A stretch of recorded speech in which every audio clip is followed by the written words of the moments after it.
morning. Welcome to day 2 of 8th grade speeches. Let us begin with a prayer. Please bow your heads. Dear God, be with us and help lead my classmates as they give their speeches today. Give them peace in knowing that they are capable and prepared. We thank you for the gifts that you have given us and ask that you watch over us today and always. Thank you for everything you've given us, and in your name we pray. Amen. Please welcome our first speaker today, Kale Head, who is speaking on the Springer.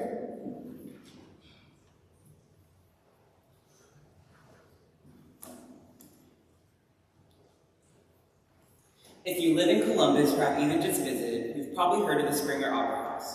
This renowned established organization puts on extravagant productions full of great and talented actors who are not only local to Columbus, but are from all over the USA. The Springer has been around for over 100 years, opening back in 1871. It has housed many different performers and even some people who are involved in the politics of our country. Many people who aren't just performers have graced the Springer stage. People have gone to give speeches to the community. Since the Springer Opera House is so historic, it has been named the Georgia State Theater. It was also given this title because of its important role in Columbus, Georgia. People would travel to Springer because it was the nicest theater between New York and Louisiana. Because of this, many traveling productions performed here.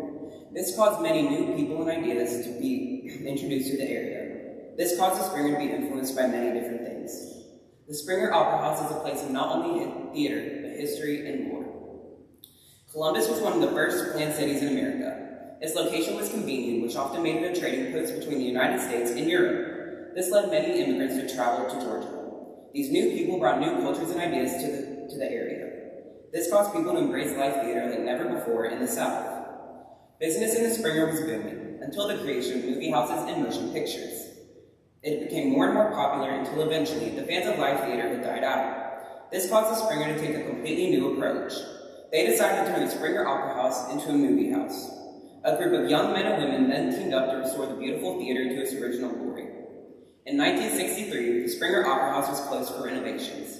During this time of rebuilding, workers found many items dating back to the 1870s. Among these were cigarette cartons, whiskey bottles, and old ticket stubs. Many people have graced the Springer stage, whether they were performing or giving a speech. If you look in the top left corner, you will see a portrait of an African-American man. This man is Blind Tom. He was a slave born and raised in Columbus. He was a very talented piano player. Because of his talents, he was allowed to travel all over the country as a performer. Other recognizable people who have graced the Springer stage are Buffalo Bill Cody, President Jimmy Carter, Burt Reynolds, and Edwin Booth, among many others. Another widely known fact about the Springer is the alleged ghosts that inhabit the historical site. Edwin Booth was a renowned actor in his day, but some of his popularity came from his brother, John Wilkes Booth. As many people know, he assassinated the 16th President of the United States, Abraham Lincoln. After the assassination, the Booth family went to hiding for 10 years. Booth needed a job to jumpstart his career after the infamy of his brother. So, Booth started a traveling production of Hamlet.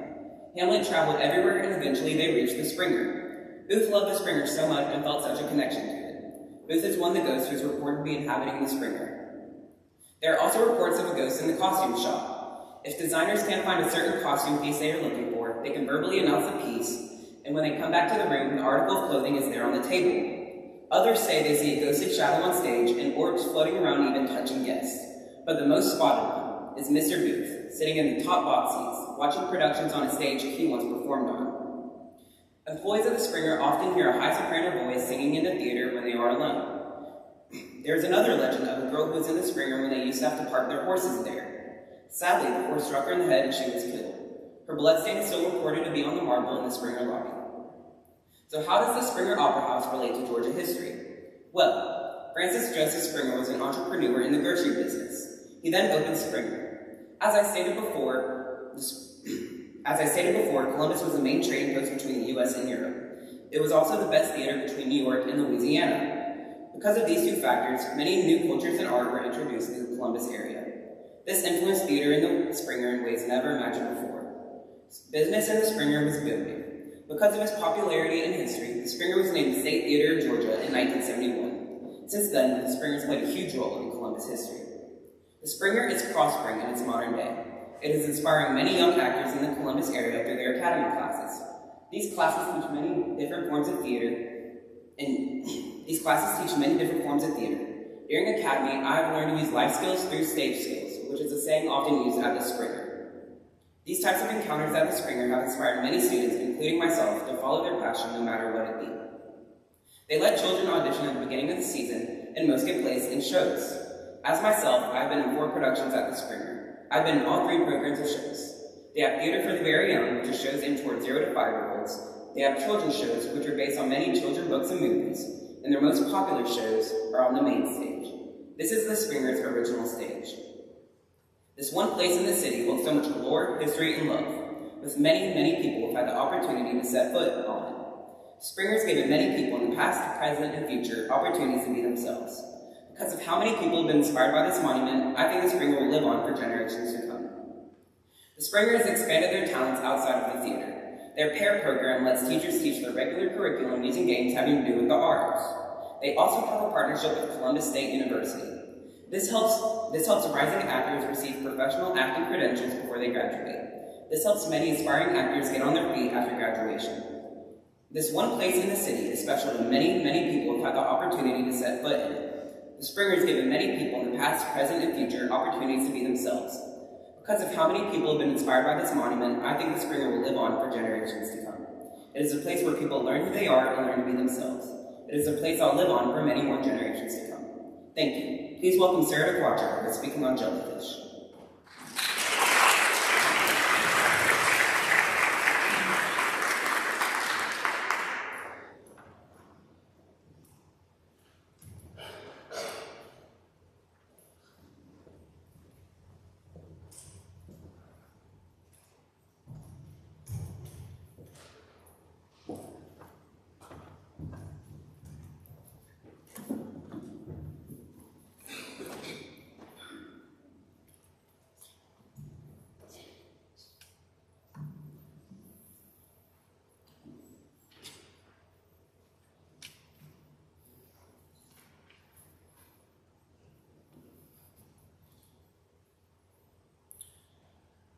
I love jellyfish. Ever since I saw them at the Georgia Aquarium, I've been fascinated with them.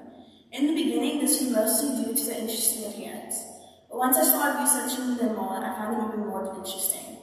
I've been studying and learning about jellyfish for years, and there are multiple papers on them. Thanks to all of my research, I've learned that not only are jellyfish an extremely important species, they're also historic. They look fascinating, and they're an essential part of the food chain. Jellyfish have been around for 500 million years, making them incredibly old. Since they're so old, jellyfish have an incredibly long and complicated history.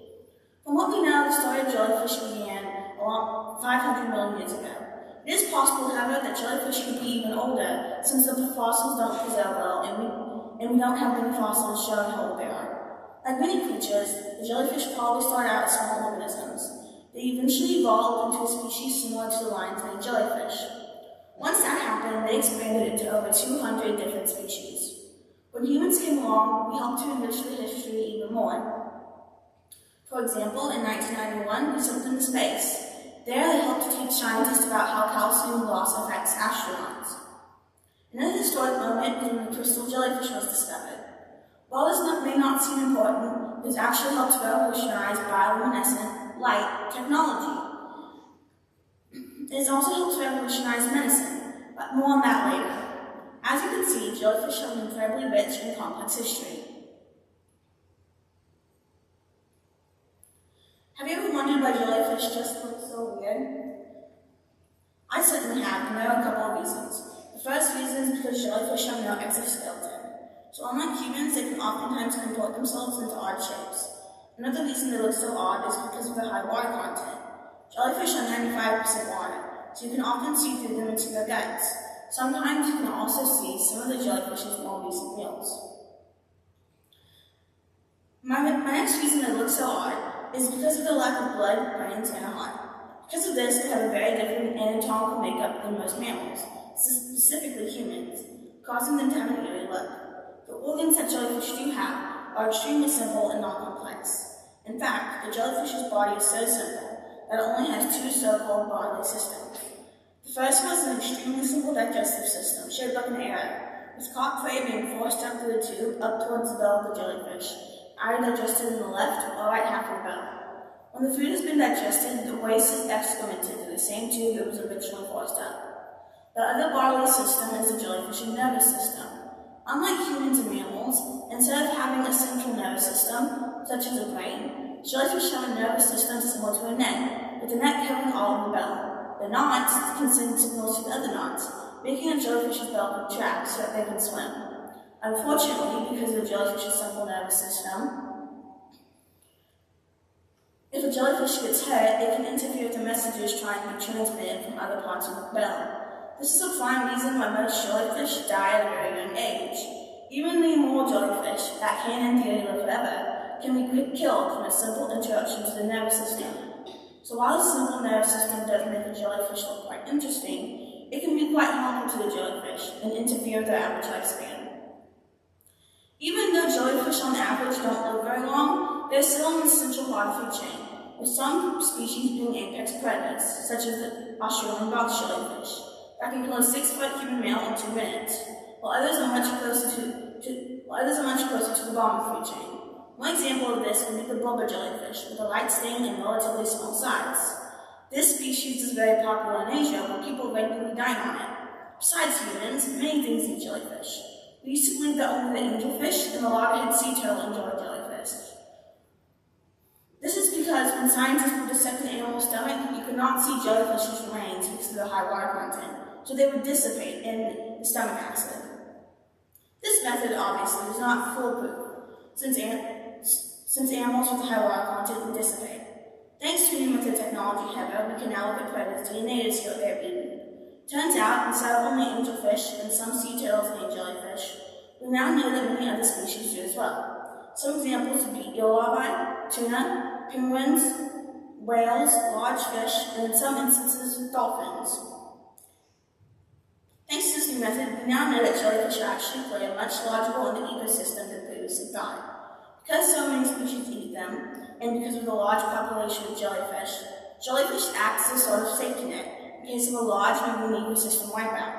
For example, if one species was having trouble finding food, they could eat a jellyfish to help them over, helping the predator that eats that species to be able to continue to thrive too. Then the predator that eats that animal can thrive, carrying on to the very top of the food chain. This makes the jellyfish an essential part of the food chain because it helps to keep the food chain stable. As you can see, jellyfish are incredible species. They have changed the past, like when I mentioned they were sent to the moon, and they can help to change the future. For example, many doctors believe the immortal jellyfish might be able to help us solve cancer. I hope that you learned something interesting from the speech. I also hope that you now have a new appreciation for jellyfish. Thank you. Please welcome Amelia Berry speaking on ancestry DNA.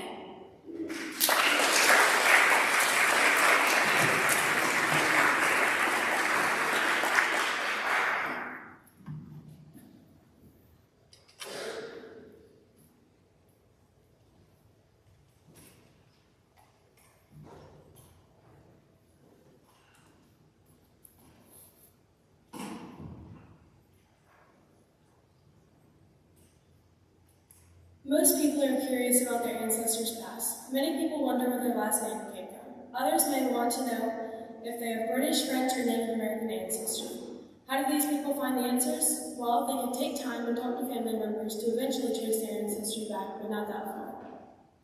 The simple way most people figure out the answers to their questions is to take a DNA test. DNA testing has a very interesting history and science behind it. I chose this topic because I have always wondered how it works, and I recently took an ancestry DNA test. With much research, I now understand the basic science and history behind this testing method. The most important concepts to understand when dealing with DNA testing are who started it, when it started, and how it works. These are the basic principles for understanding the history of DNA testing. DNA discoveries have come a long way since genetic scientist Gregor Mendel and his pea plant experiment. This was where he studied genetic inheritance using pea plants. In the early 1980s, Sir Alec Jeffreys, a professor at the University of Leicester in the United Kingdom, started studying DNA-based identity testing. This was where he extracted DNA from people's blood, hair, skin, and other things. He analyzed the DNA and compared it to other samples to try and see if they were similar in any way. According to the Baylor University Medical Center, the steps involved in DNA fingerprinting are as follows. First, the DNA is extracted from the specimen. After extraction, restriction enzymes are added which work like scissors to cut the DNA into smaller segments that are different between individuals. A southern blot is performed to transfer the DNA onto a membrane. A radioactive probe is applied to the membrane, and the pattern of DNA is detected by exposing the membrane to X-ray film. The result is a pattern of DNA bands that look like a supermarket barcode. Each individual has a signature fingerprint. Simply stated, the DNA is extracted and certain substances are added and procedures are performed in order to figure out what the DNA segments means. This code is their DNA that they compare to other people's. This is how we would test to see if people were related or not. This solved many problems in the future. People also used Professor Jeffrey's knowledge to identify murderers and other criminals. Later in 2012, people at Ancestry Corporate discovered a way to do tests where in just a few short weeks, you could discover your ancestors' origins. They even can identify very specific communities in which your ancestors are from and where some of your traits are from, such as having brown hair or green eyes. Also, you can discover who you could be related to out of the people who have also submitted their DNA to the company. As I have stated, DNA discoveries go back to Mendel and his pea plant experiment. That took place in the mid-1800s. Gregory Mendel's ideas were further developed after that by other scientists, but the person who advanced his knowledge the most was Professor Jeffreys. He discovered the DNA fingerprint in the early 1980s. We still use Professor Jeffreys' method of crime solving today. It was not until 2012 that Ancestry Corporate released the DNA test we think of and use today. As stated by Ancestry Corporate in 2012, new autosomal, which means occurring on or transmitted by a chromosome, ancestry DNA is launched, testing the human genome or all the inheritable traits of an organism at 700,000 markers to offer users insight to their ethnicity. Although it took many years for Ancestry Corporate to develop their current-day DNA test, the very first was released in 2012. Ever since then, they have worked to improve their DNA testing process in kids as best they can. Now you can even figure out who your possible 8th cousin is according to your DNA matches. You can figure out your traits according to your DNA and compare if they are true or not. This update was made fairly recently and was not part of the original DNA test that Ancestry Corporate released. This technology was not developed until after 2012. Another big question people ask when thinking about getting DNA tested is how it works. This factor is very important in understanding the basics of the history of DNA testing. A crucial part of translating your DNA is that Ancestry Corporate has to have had self-researchers in the beginning. As reported by LiveScience.com, the way the algorithm works, it takes an entire genome and chunks it up. It takes little pieces, and for each piece, it compares it against the reference data set. It compares it against British, it compares it against West African. It goes through the entire list and spits out probability for where that piece of DNA came from. For example, to know what Irish DNA looks like, they need to have a DNA sample of someone who knows they are Irish. Someone who knows that their family has lived in Ireland for generations upon generations. They obtain several samples of DNA, typically saliva, from the people who are certain they are Irish and find the parts of DNA that match. They assume that all the matching DNA is their Irish DNA. Over time, they have done this type of research for several countries and even regions and towns. Now, when people get DNA samples, also saliva from customers, they can compare their DNA with the pre-labeled DNA. As an example, my test results show that I'm about 49% Scottish, which means about 49% of my DNA matches with the DNA samples labeled Scottish. I also use the same process for the rest of my DNA. The results are not always completely accurate, but it is the closest technology we have now. When deciding about investing in Ancestry DNA tests, it is important to have the basic knowledge of who started it, when it started, and how it works.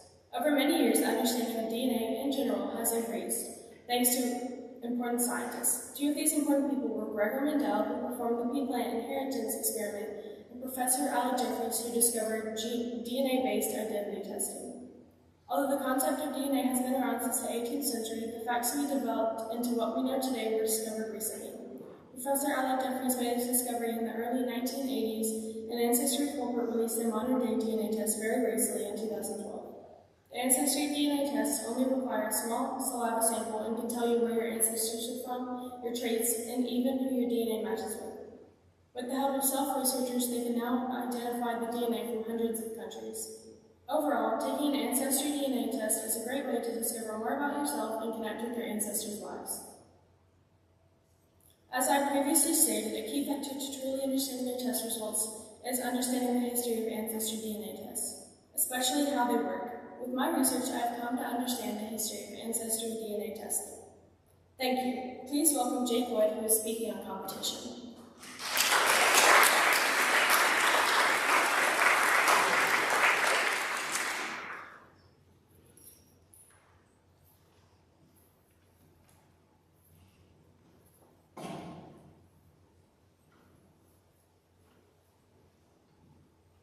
Could you imagine a world without competition? Competition has many different definitions. The one I'll be focusing on is defined as a contest between rivals. Sports and competition have helped shape my personality and how I think of myself. Without competition, I would be bored. One of the main areas in my life which I enjoy competing is sports. Sports have so much to do with my life. I couldn't imagine going home with no baseball or football games or not being able to watch some sort of competition on TV. Whether it's a football game or a cooking competition, I just love to compete. Since competing is so important to me, I wanted to know, what would life be like without competition? If competition is healthy, then what makes humans competitive? Competitive sports have been a way for people to get away from the confusion of life.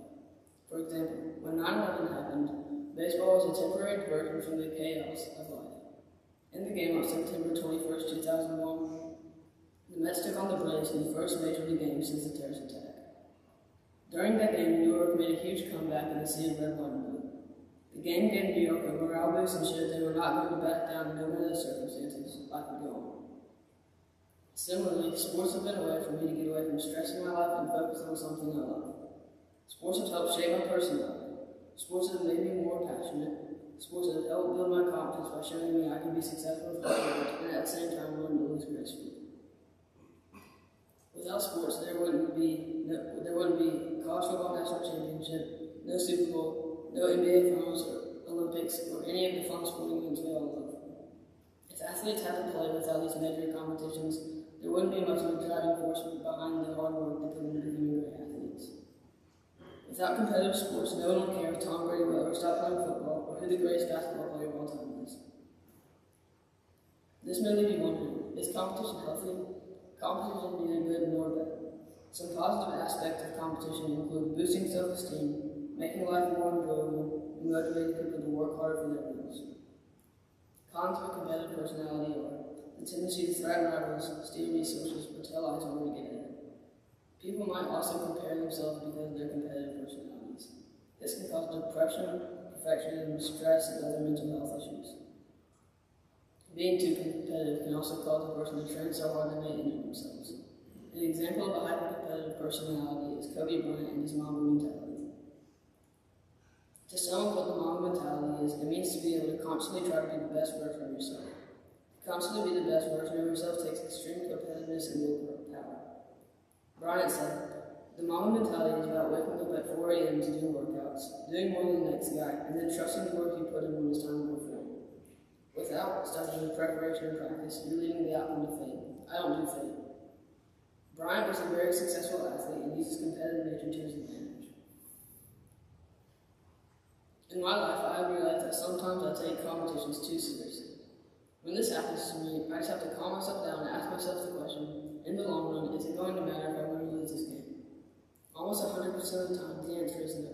There's no point in getting worked up over one small winning game. I have realized that it's important to keep my competitive nature in perspective. There is no point in getting worked up over one sporting event or game.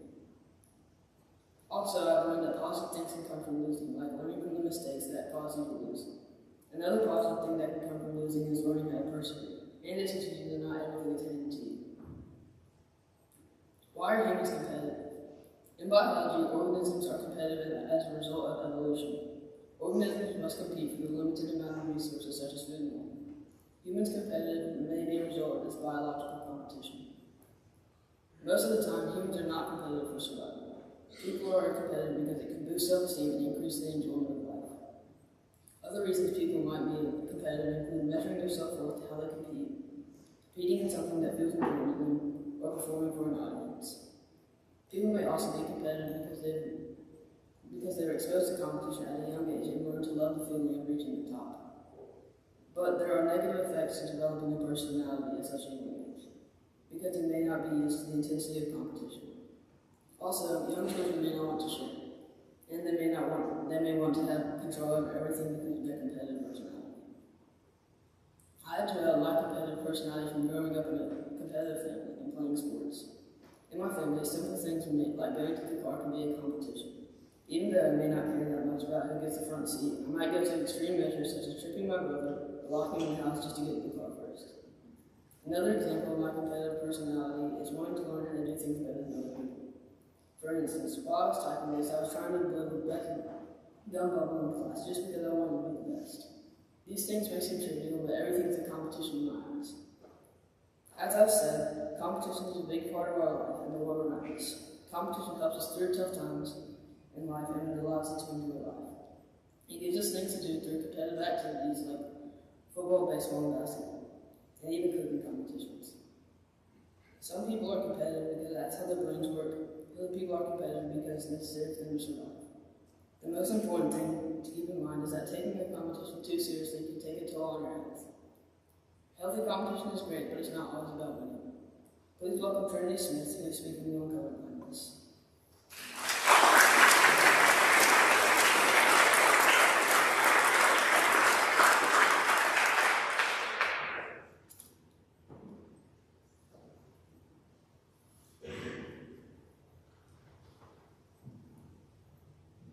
Did you know that 300 million people around the world have colorblindness?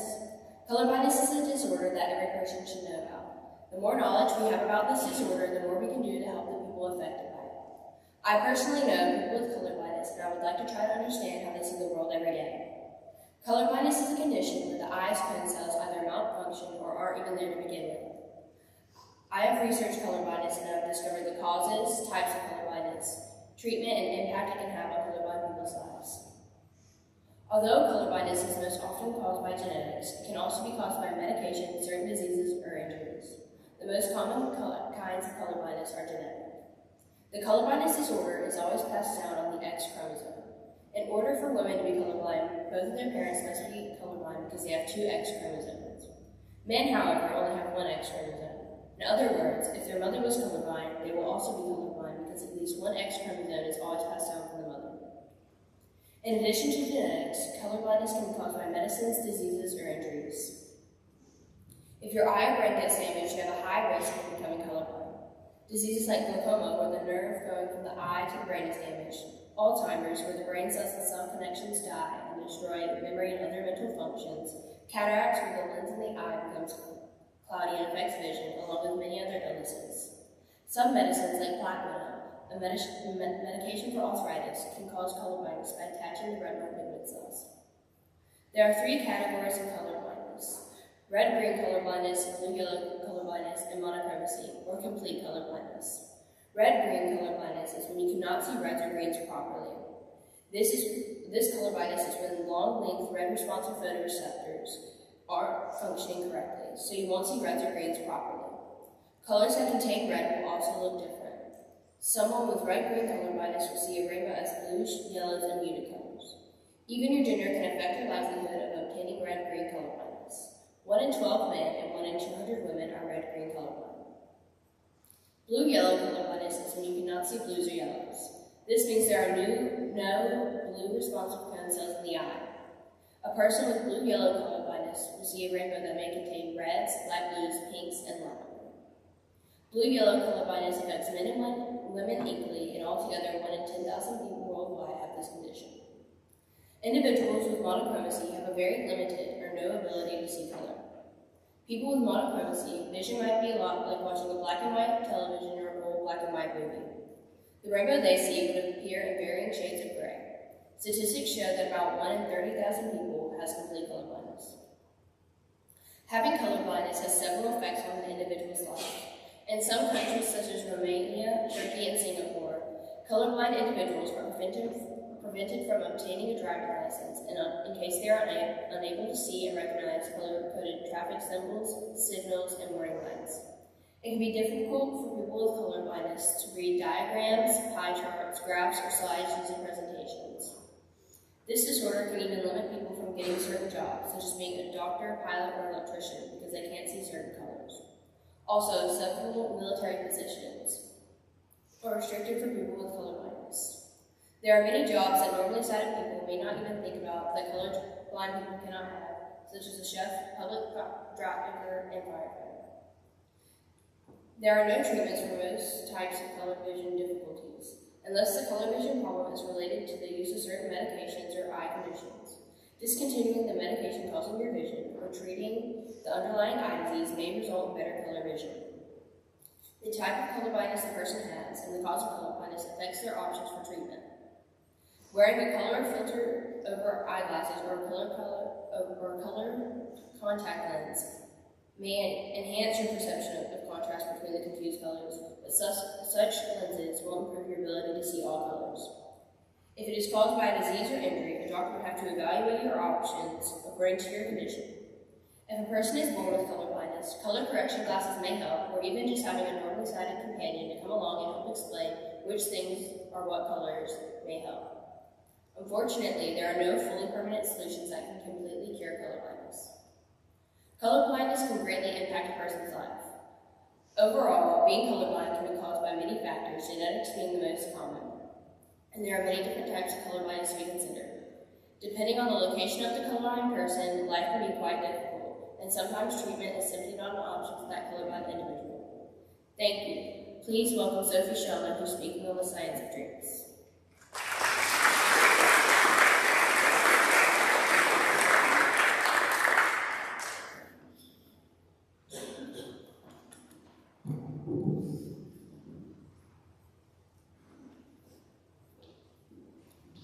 What is the point of dreaming? I'm sure you've wondered this at least once in your life or maybe even a few times. Dreaming is a very complex idea and is important for us to understand. It is considered a form of emotional therapy each and every night. It helps our brain release some of the negative or traumatic things you go through each day. This happens during the rapid eye movement, also known as the REM stage of sleep, when the non-adrenaline in your brain decreases. Your non-adrenaline increases. It controls your heart rate by being linked to your nervous system. It is also known for the fight or flight response. If a person does not get enough sleep, they can eventually slip into a state of sleep deprivation. Large population studies reflect this saddening truth: the shorter your sleep, the shorter your life. Not only that, sleep helps us hold on to our memories and to learn facts and skills faster, making it important for everyone. Sleeping helps keep our memories good or bad. The questions I'll be answering today are: do women and men dream differently? Why do dreams feel like they last a long time? And do dreams have meaning? The first question I'll address is whether women or men dream differently. Unfortunately, the answer is a yes or no, meaning the different aspects of a particular dream could lead to different answers. One concept is that between women and men usually dream more about other men than women, while women dream about both equally. American men dream more often of unfamiliar males than do women, but men and women dream equally about familiar males. And the Hall and Von DeCastle normative study contains a lot of important information on the subject, thanks to C. Hall and R. Von DeCastle. The two tested different people and asked them questions based on gender, race, and age. Women and men were asked at least one of their dreams contained a negative emotion, such as anger, sadness, or confusion, etc. 80% of men's dreams contain one or more of the emotions, while women's contain 77%. The tendency for Americans to dream to feature negative events is not atypical. In a wide range cross-cultural study, there is more aggression and friendliness and more misfortune than good fortune. And dreamers of both genders are more often the victims than the aggressors in aggressive interactions. Usually women have more characters in dreams and tend to dream on 8% more average than men. They also tend to have the same attackers, usually men who are strangers. Another question you may be wondering is why do dreams feel like they last a long time? In reality, dreams can last a few hours or just a few minutes. Some people have hour-long dreams, while some have short, strung-together dreams, which almost feels like it lasts forever. When we sleep, the REM stage is the sleep stage most associated with dreaming. While you are sleeping, there's a lot more brain activity compared to during the daytime. It is said that our eyes show distinct eye movements. During this stage, our body betrays us. The brain acts as if we have lost all control of our skeletal muscles, and therefore our skeletal muscles act as if we're paralyzed. If you are asleep but realize you're dreaming, you could be having what's possibly called a lucid dream. Also, during the REM stage is the most common sleep stage where a lucid dream can occur. A lucid dream is a normal dream, but the dreamer can take control and make actions and choices for themselves. Lucid dreams are very rare, but there's always a chance of one of them happening. There's much less known about the people who claim to have the ability to control or manipulate their dreams. The research on lucid dreams relies mostly on the self-report of the person dreaming, but there are a few objective ways to measure it. For people with narcolepsy, it is much more common for lucid dreams to occur. Have you ever noticed your dreaming, or why is it so weird? Well, this is a big debate between scientists and therapists. Therapists do say that some dreams have meaning. Dreams can be helpful for finding out mental issues during therapy sessions and can also give clues. And many say each and every element of a dream, a given sensation or feeling, has significance. But the view that dreams have psychological meaning has come under a strong attack from neuroscientists. From the scientific point of view, dreaming is considered the reoccurrence of memories or what you do during the day. Dreaming is also seen as random brain activity. Scientists and psychologists that believe that dreams have some importance would say both reasons are equally important depending on the narrative of dreams. Overall, I've greatly enjoyed researching a few questions I'm sure people ask themselves at least once in their life. I hope you now have a greater understanding of the common questions and or misconceptions of dreaming. Thank you. Please welcome Harrison Baker, who is speaking on leadership.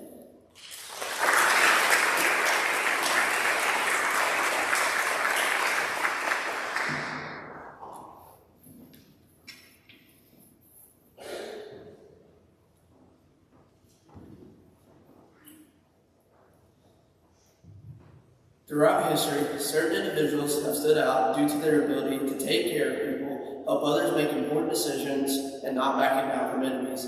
People such as George Washington, Martin Luther King Jr., Napoleon Bonaparte, and Abraham Lincoln all shared these characteristics. Therefore, they were all great leaders. Leadership defined by the Oxford Dictionary as the action of leading a group of people or an organization. A good leader helps others accomplish their goals. They do so by expecting the best from others, having a strong work ethic, understanding their followers' goals, and being confident in their own actions and abilities. Leaders expect the best from themselves and others. Anyone who's ever played sports can relate. Coaches are always instructing on how the seniors or 8th graders need to be leaders on their teams. What they mean by this is having both lead in word and action. Leaders are always the first ones on the field and the last ones off. They're the ones who will never quit and won't let others quit either. They are focused on the success of the team and not only making themselves look good. Leaders also stay motivated. Most leaders have a lot on their shoulders. Like take the president of Ukraine, for example, Volodymyr Zelensky. Not only is he having to deal with the Russian invasion, but he also has to motivate his people to keep fighting if Ukraine still wants to be an independent country. What he also has to do is demonstrate hope for his people, which is a big task as a leader. When people are in a bad situation, they need someone to look up to them. It's just how the brain works to survive. Christians like me look up to God most of the time during troubles so that we can get through them. But also, as a leader, you need to give hope that there's a good outcome on the other side.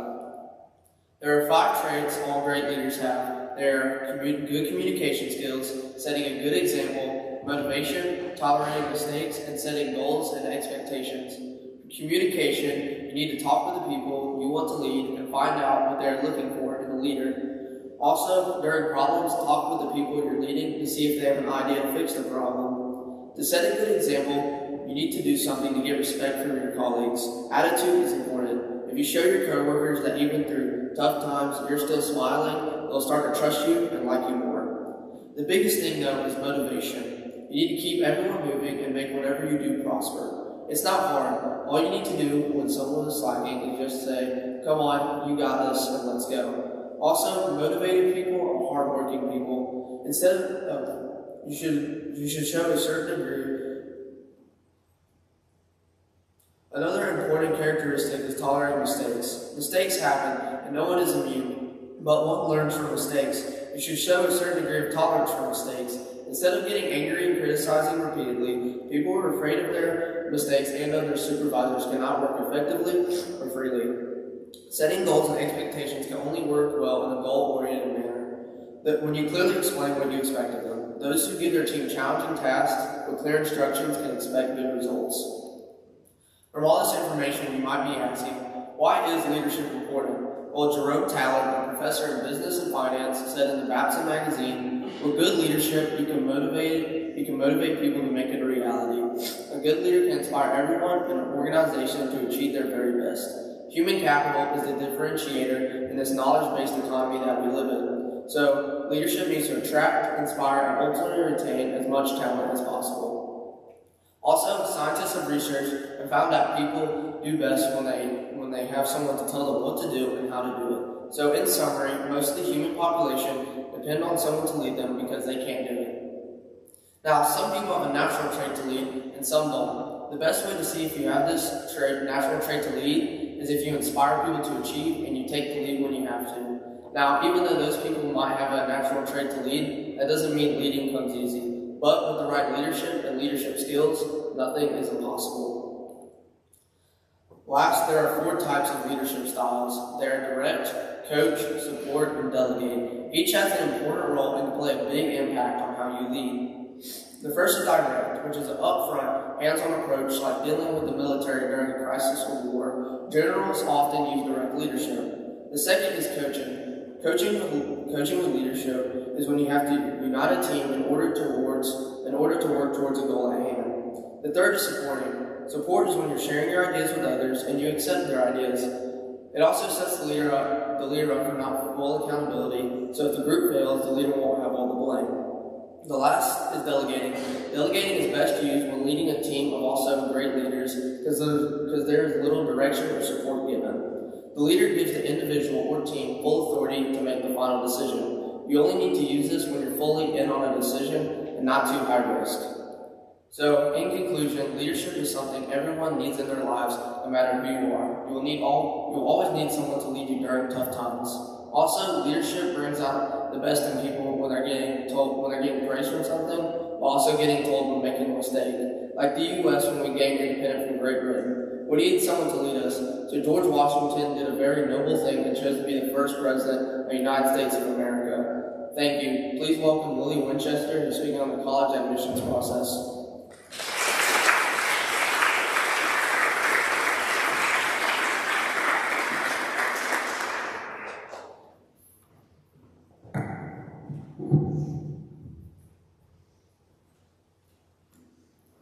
Many people begin to dream about going to a specific college or university that they want to go to from a very young age. Applicants normally have their heart set on school due to the fact that they have a good sports team or if they have an academic program of interest. Many people, however, do not look at the process of getting into these specific colleges. College is defined as an institution of higher learning, especially when providing general or liberal arts education rather than technical or professional training. When colleges are looking at individuals' college applications, they are looking for students with good academic standing, strong standardized test scores, and a variety of extracurricular activities. You can improve your chances of being accepted into a state or public university by making sure your high school career encompasses all of these categories. You are probably going to have to work hard in any classes that you attend before college, including high school and even middle school. This is because you are trying to achieve your goal of getting into college. When thinking about the process of getting into college, many people need to consider finances, scholarships, and the importance of the field of study for their job later in life.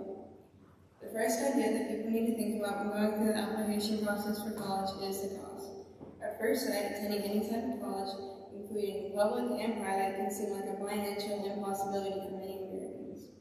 The average public 4-year college now lists their total cost of attendance at nearly $20,000 a year. The price of private colleges is listed even higher, with an average cost of attendance about $40,000 a year. Fortunately, the listed cost of college, which is sometimes referred to as the sticker price, can be deceiving. Financial aid from the federal government can decrease the out-of-pocket costs that you pay for college based on your family's financial needs. In 2014, for example, the federal government offered nearly $24 billion in grants and aid, which are grants that do not have to be paid back to college students who had need.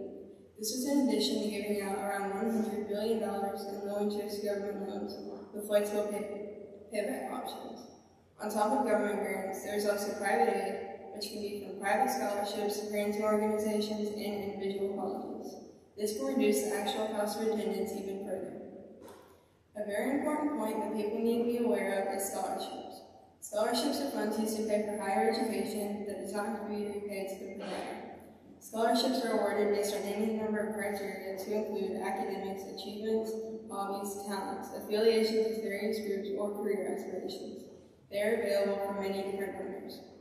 Each scholarship has its own requirements that must be met. There are many popular misconceptions or scholarship myths. Do not let that steer you out of applying for awards. Landing an award is possible, especially if your scholarship search is focused on specific criteria linked to your profile. If you do your research and learn about what it takes to win a college scholarship, you will improve your chances of winning even the most competitive scholarships. Most college scholarships start incoming freshmen and undergraduates in high school, so the sooner you start searching for awards and applying for them, the better. If you're a high school student, adding scholarship applications to your list of things to do, alongside applications for college and standardized tests, is extremely important. Undergraduates that have received generous scholarships to prepare for their freshman year should also continue their hard work and good academic standing throughout college, because many scholarships must be renewed and are open to upperclassmen as well.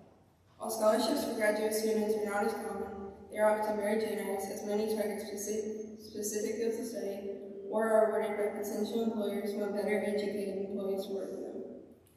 The final idea that people need to think about is the importance of the field of study for their future job. Completing your schoolwork is not always fun, and if you are racking up mountains of student debt, you might find yourself wondering whether the work is actually worth it. Education, however, plays a key role in both findings and keeping of a job. It can also open doors to higher paying, more stimulating, and rewarding careers. There is a direct correlation between the level of education you achieve and your probability of finding a job. For example, people whose highest level of education was graduating high school had an unemployment rate of 8.3%, while the unemployment rate of college graduates was 4.5%. The college application process is unlike any other. It can be an experience rich with both excitement and anxiety. It requires hard work, determination, and often the help of school administrators and family. Beyond the basics like coursework and test scores, demonstrating your interest early in the application process can leave you miles ahead of the competition. There are many things to consider when choosing a college, and it is very important to pay attention to all factors when going through the application process. When an individual is thinking about the process of getting into college, they need to consider finances, scholarships, and the importance of the field of study for their job later in life. Since I'll be going into high school next year, I believe that this valuable information will help me be very knowledgeable in some of the tasks that I need to complete in order to prepare for college. Thank you.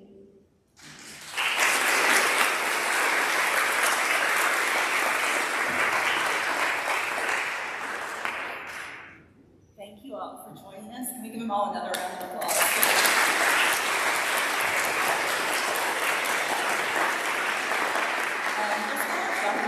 Class, parents, guests, you're welcome to come visit, take pictures. We'd like you for a few minutes. Thank you.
Did I do that?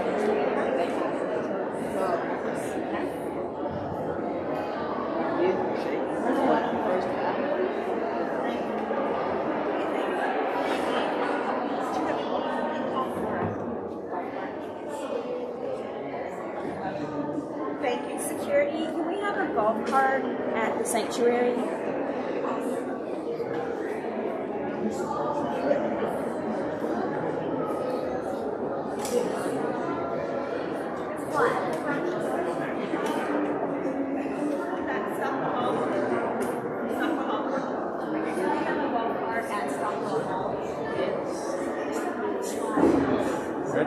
Congratulations.